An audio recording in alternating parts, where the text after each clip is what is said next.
का वाकया बयान किया जाता है। हजरत इब्ने मुनकदिर बयान करते हैं कि रूम के इलाके में इनको गिरफ्तार कर लिया गया, ये रास्ता भूल गए। जब ये बाहर निकले तो जंगल में पहुंच गए। जंगल में जब पहुंचे तो सामने से शेर आ गया। कौन आ गया? शेर। हदीस शरीफ के अल्फाज हैं फैदा हुआ बिल असद, सामने से शेर आ गया। अच्छा, इंसान के सामने शेर आ जाए तो क्या करेगा? यहां मोहल्ले में अगर शेर आ जाए, इलाके में शेर आ जाए, यहां अब्दुल्ला कॉलोनी पे शेर आ जाए, तो माएं अपने जवान बच्चों को कहेंगी कि बस जाना तो 2-4 साथ में जाना, कार में जाना, रात में अकेले मत जाना, तेंदुआ आया हुआ है, भेड़िया आया हुआ है, शेर आया हुआ है। लेकिन हुजूर अलैहिस्सलाम के गुलाम के सामने शेर आ गया तो वो भागे नहीं, घबराए नहीं, कहने लगे या अबल हारिस अना मौला रसूलुल्लाह सल्लल्लाहु अलैहि वसल्लम, ए शेर सुन, मैं हुजूर अलैहिस्सलाम का गुलाम हूं, मैं हुजूर अलैहिस्सलाम का गुलाम हूं। अपनी गुलामी का हवाला दिया। जो हुजूर के उम्मती शेर के सामने अपनी गुलामी का हवाला देते हैं तो क़यामत के मैदान में भी अपनी गुलामी का हवाला देंगे। हम क्या कहेंगे? ओ हजरत हमारे नाजिम साहब कह रहे थे कि जिसने जो दुनिया में जिससे मोहब्बत करेगा क़यामत के मैदान में उसी के साथ होगा। है मोहब्बत? कोई नेता बैठा हुआ होता तो हाल क्या होता पब्लिक का? कोई नाचने वाला आया होता तो हाल क्या होता? कोई कव्वाली का प्रोग्राम होता तो लोगों का, पब्लिक का हाल क्या होता? होगा हशर। ये तो नबी के नाम की महफिल होती है, लोगों को बुलाना पड़ता है, फिर भी नहीं आते। तो शेर से कहा कि मैं हुजूर का गुलाम हूं, अपनी गुलामी का हवाला पेश किया। फिर शेर क्या कायनात की हर शय जानती है कि हमें हुजूर अलैहिस्सलाम के सदक़े में पैदा किया गया। यह हदीस है, ईमान की बात है, अकीदे की बात है। आप समझे कि हुजूर अलैहिस्सलाम से कितनी मोहब्बत होनी चाहिए और हुजूर के नाम में कितनी पावर है, तो हुजूर की जात का आलम क्या होगा। जब शेर से कहा ना मैं हुजूर का गुलाम हूं, तो शेर ने ये नहीं कहा कि मेरा काम तो खाना है, भूख लगी है, इंसान हो फाड़ना, नहीं। वो कुत्ते की तरह दुम हिलाता हुआ जो है वो बाजू में आकर के खड़ा हो गया। और जिधर से काफिला गुजरा था ना, उस काफिले के तलाश करने के लिए शेर आगे आगे और ये हुजूर के गुलाम पीछे पीछे। और हदीस शरीफ में कि जब झाड़ियों में कोई जो है वो आवाज, कोई आहट होती तो ये उसकी तरफ लपकता ताकि हुजूर के गुलाम को कोई चीज नुकसान न पहुंचा दे। यहाँ तक कि काफिले तक जो है वो शेर ने इनको छोड़ा। फिर शेर वापस आ गया। हुजूर की गुलामी का जो है वो बंदे को जो है अजर मिलता है। लेकिन आज हमारे यहाँ कहाँ गुलामी है हुजूर की? हमारा तो नाम है, बस एक दिन जो है वो निकाल लेते हैं जुलूस। लेकिन हुजूर अलैहिस्सलाम मोहम्मद की मोहब्बत दीन हक की शर्त अव्वल है। हर चीज से पहले अगर हुजूर की मोहब्बत शामिल हाल है तो हम कामिल ईमान वाले हैं। क्योंकि हुजूर अलैहिस्सलाम ने फरमाया ला युमिनु अहदुकुम हत्ता अकून अहब्बा इलैहि मिन वालिदिही व वलदिही वन नासि अजमाइन। तुम में का कोई शख्स उस वक्त तक कामिल ईमान को नहीं पा सकता जब तक कि वो अपने बाप, अपने भाई, अपने रिश्तेदार, यहाँ तक कि अपनी औलाद, पूरी दुनिया से ज्यादा हुजूर अलैहिस्सलाम फरमाते मुझ मोहम्मद से मोहब्बत ना करने लगे। भाई की इज्जत पे हमला हो तो बंदा क्या कुछ नहीं कर लेता। बहन की इज्जत पे हमला हो, बहन को तो कोई गाली भी दे दे तब भी इंसान जो है आपे से बाहर हो जाता है। माँ की इज्जत पे हमला हो तो बंदा क्या कुछ नहीं करता। लेकिन हुजूर अलैहिस्सलाम की इज्जत पे हमले आए दिन किए जा रहे हैं। हमें एहसास नहीं होता। सोशल मीडिया पे वीडियो देखी, बढ़ाओ आगे, फॉरवर्ड करो, इधर भेजो उधर भेजो, ये हमारा तरीका है।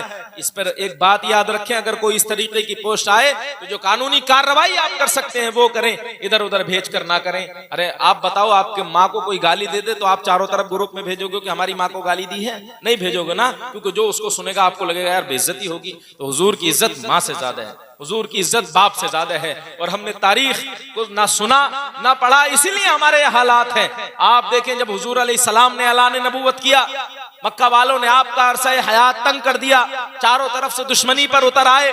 फिर आखिरकार 53 साल की जब हुजूर अलैहिस्सलाम की उम्र शरीफ हुई तो फिर हुजूर अलैहिस्सलाम को हुक्म हुआ कि आप मक्का छोड़ करके मदीना चले जाएं।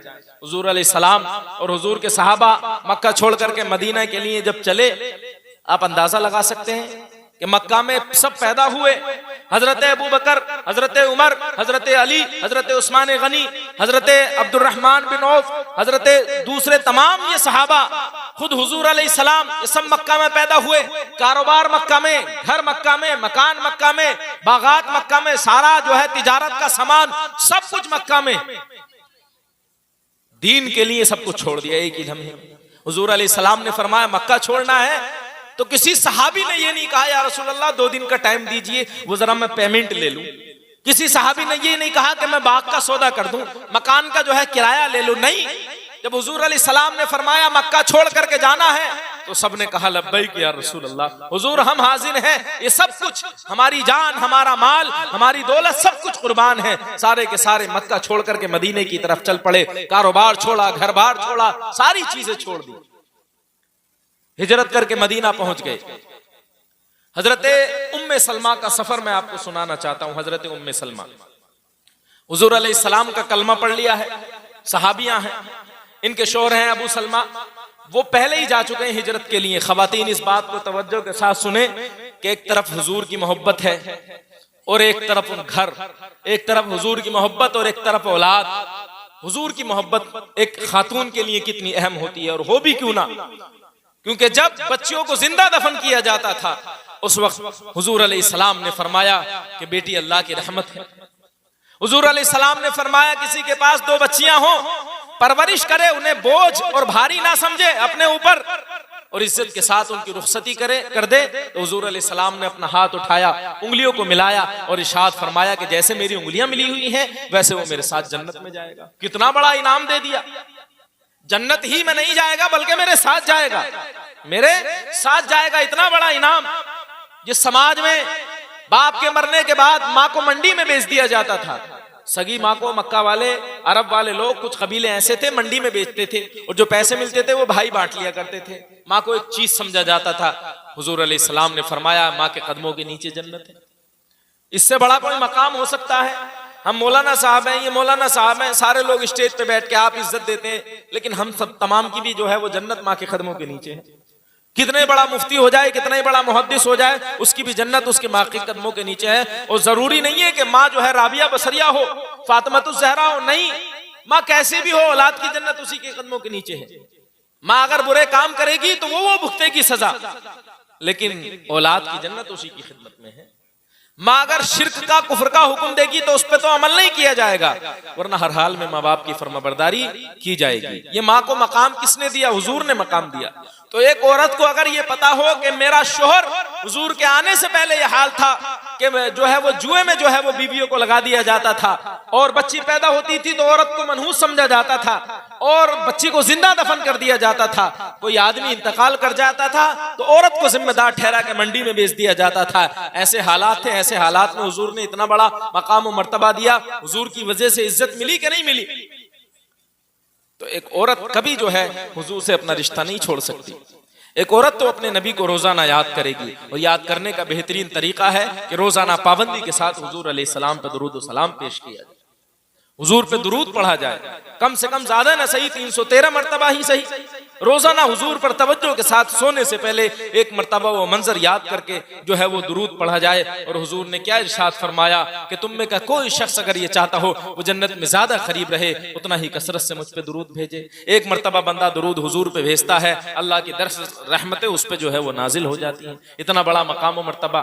तो हजरत उम्मे सलमा ये हिजरत के लिए निकली। इनके 1 साल के बेटे हैं हजरत सलमा, 1 साल, अभी इनका दूध पीते हैं। इनके शौहर पहले ही जा चुके हैं। जब ये निकली हिजरत के लिए तो इनके खानदान वालों ने, दूसरे लोगों ने इनको रोक लिया कि आप मदीना नहीं जा सकती। इनको रोक लिया गया।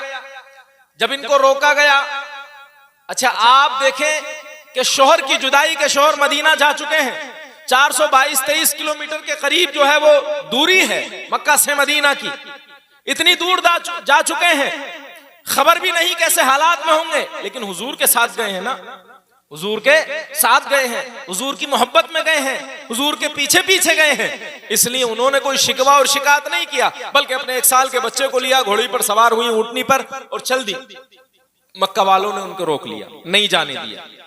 जब ये बात हजरते उम्मे सलमा के ससुराल वालों को पता चली तो वो आ गए इनके पास और इनसे कहा, इनके खानदान वालों से कहा कि तुमने हमारे बेटे की बीवी को नहीं जाने दिया, तो हम अपने बेटे का बेटा तुम्हारी बेटी के पास नहीं रहने देंगे, क्योंकि बच्चा जो है वो हमारे बेटे का है, हमारा पोता है, इसको हमें दीजिए। हजरत उम्मा सलमा फरमाती हैं, उम्मे सलमा के बच्चे को छीने झपटने लगे, यहाँ तक कि मेरे बच्चे का हाथ भी उतर गया। और फिर आखिरकार ये हुआ कि मेरी ससुराल वाले यानी हजरत अबू सलमा के घर वाले मुझसे वो बच्चा भी ले गए। अब एक औरत के लिए शोहर उनके जुदा हो गए, मदीना चले गए और उनसे बच्चा भी ले लिया गया। कितना मुश्किल मरहला है कि बच्चा भी जुदा कर दिया गया, शोहर भी जुदा हो गए, दूर चले गए। कितना उनको लालच दिया गया होगा, कितना समझाया गया होगा कि कहां कलमा पढ़ती हो, कहां मुसलमान रहती हो, तुम यहीं रहो, तुम यहीं समझो।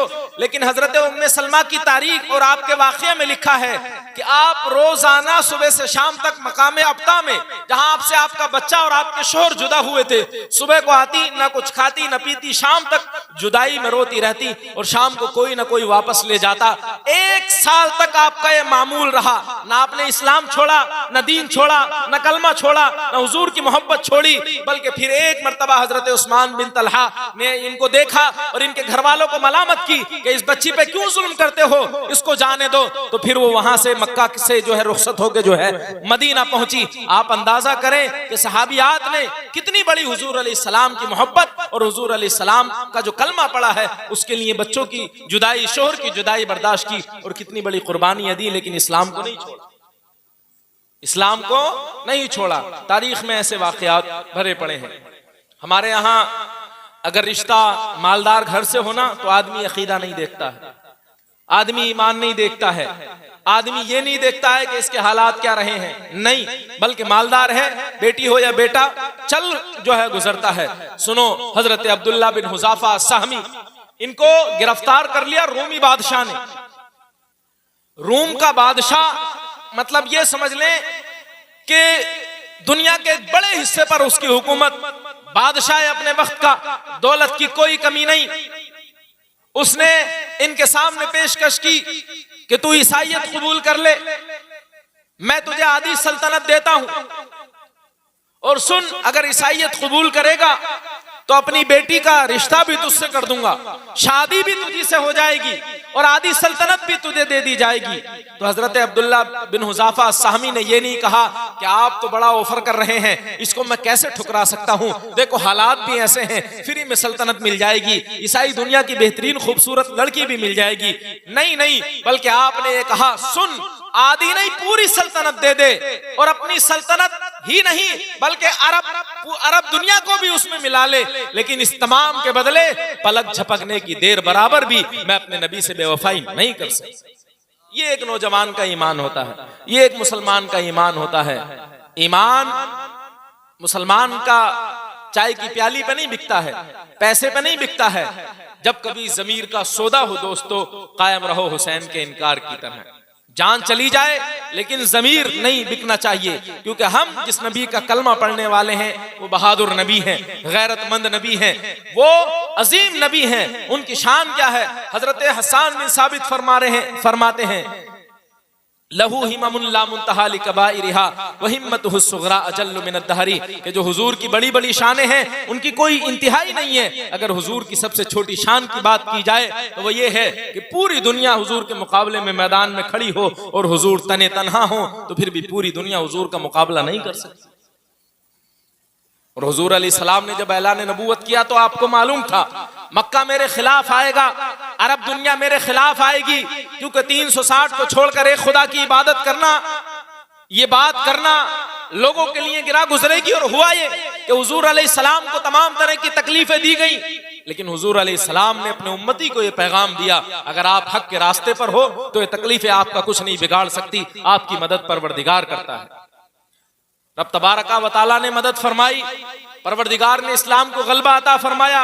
कैसी मदद फरमाई? बदर के मैदान में पहुंचे तो फरिश्तों की फौज नाजिल फरमा दी। कुरान कहता है इस बात को, पहले 3000 फरिश्तों का जिक्र किया गया, फिर 5000 फरिश्तों का जिक्र किया गया। और हम ये सोचते हैं कि लिहाफ में अंदर बिस्तर में पंखे की हवा में लेटे रहें और सोचें कि सारा काम हो रहा है, यार फरिश्ते करें आके, कोई जिन्नात कर दे, कोई मुवक्किल कर दे, कोई ये मामलात हो जाएं। और अपनी जिंदगी के लिए भी अब हमारा ये हाल हो गया है कि परेशानियां आ रही हैं तो सोचते हैं एक तावीज मिल जाए, उस तावीज के चक्कर में आकर के हम सारी जो है वो चीजों से छुटकारा पा लें। ऐसा नहीं होता है। हमारे अकाबिरीन ने, बुजुर्गान दीन ने जमीनी सतह की जिंदगी गुजारी है, जमीनी सतह की जिंदगी गुजारी है, बड़ी बड़ी तकलीफें उठाई हैं। आप हवाई जिंदगी से बाहर निकल के जो है वो इस्लाम के रास्ते पर आने की कोशिश करें। अल्लाह का शुक्र है अभी आपकी मस्जिदें बंद नहीं है, वरना एक जमाना खुदा ना करे अगर ये आ गया कि मस्जिद के दरवाजे पे खड़े होकर आप कहें काश फजर की नमाज मिल जाए पढ़ने के लिए, एक जुमा तो मिल जाए ना पढ़ने के लिए, लेकिन फिर बाहर पुलिस लगी होगी, फौज लगी होगी, आप जाएंगे तो दहशतगर्द कहलाएंगे। हिंदुस्तान में कितनी मस्जिदें हैं ऐसी अभी भी कि मस्जिदों के दरवाजे पे पुलिस है, जाके दिखा दें आप। तो अब हमारा उसकी क्या तैयारी है, हमारी उसकी क्या प्लानिंग है? हम तो फजर में भी नहीं पहुंचते, ईद की 2 रकात पढ़ के कसम खा के आते हैं कि अब दोबारा नहीं जाएंगे मस्जिद में, 1 साल के बाद ही जाएंगे जब रमजान आएगा। ये हमारे हालात है। ये बात याद रखो, नमाज छोड़ने वाला हुजूर अलैहिस्सलातु वस्सलाम के भरोसे को तोड़ता है। और हुजूर का भरोसा तोड़ के आदमी सोचे हुजूर क़यामत के मैदान में जो है मुझे बाहों में लेंगे कि आजा मेरे उम्मती, तूने तो बड़े अच्छे काम किए हैं। कोई काम है हमारा जो क़यामत के मैदान में पेश कर सके हुजूर की बारगाह में? भाई जब मैं और आप पैदा भी नहीं हुए हुजूर ने उस वक्त हमारे लिए दुआएं की। हुजूर अलैहिस्सलाम की लख्ते जिगर हजरत फातिमा ने हमारे लिए दुआएं की। हुजूर अलैहिस्सलाम के खानदान ने इस कुरान की हिफाजत के लिए, इस इस्लाम और इस दीन की हिफाजत के लिए अपनी जानों के नजराने करबला के मैदान में पेश किए। हमने क्या किया? और फिर क़यामत के मैदान में जब नफ्सी नफ्सी का आलम होगा और उम्मती के गुनाह खुल रहे होंगे तो हुजूर अलैहिस्सलाम रब की बारगाह में रो पड़ेंगे। आप जब रो पड़ेंगे तो रब तबारका व तआला फरमाएगा, ए मोहम्मद कहो तुम्हारी बात सुनी जाएगी, तुम जिसको चाहो उसको बख्श दिया जाएगा, किसकी शफाअत करोगे कबूल की जाएगी। हुजूर अलैहिस्सलाम फरमाएंगे, ए मेरे रब मेरी उम्मत को बख्श दे। और उम्मती इतना निकम्मा हो जाए, नकारा हो जाए कि एक नेता जो एक मर्तबा जेल से बचा ले, जो एक मर्तबा कोई दुनिया का काम करा दे, आदमी दूर से देख के सैल्यूट मारता है। वो अगर बुलाए रैली में तो अपने खर्चे पर चला जाता है, वो अगर कहीं जाने के लिए कहे तो चला जाता है बंदा, जहां ना ईमान का पता, ना धर्म का पता, ना किसी और चीज का पता, न जाने क्या क्या खुराफात में जो है बंदा मुब्तला हो जाता है। और वो महबूब जो आखिरत में बचाएंगे, जहन्नम से बचाएंगे, जिन्होंने दुनिया में हमें पेशाब पीने से बचा लिया, अगर उनका कलमा ना पड़ा होता तो पता नहीं हम भी क्या कर रहे होते। ऐसा अजीम शान पैगंबर परवरदिगार ने हमको अता फरमाया, उनकी उम्मत में पैदा फरमाया, और हमारा ये हाल है और हमें इसका एहसास नहीं।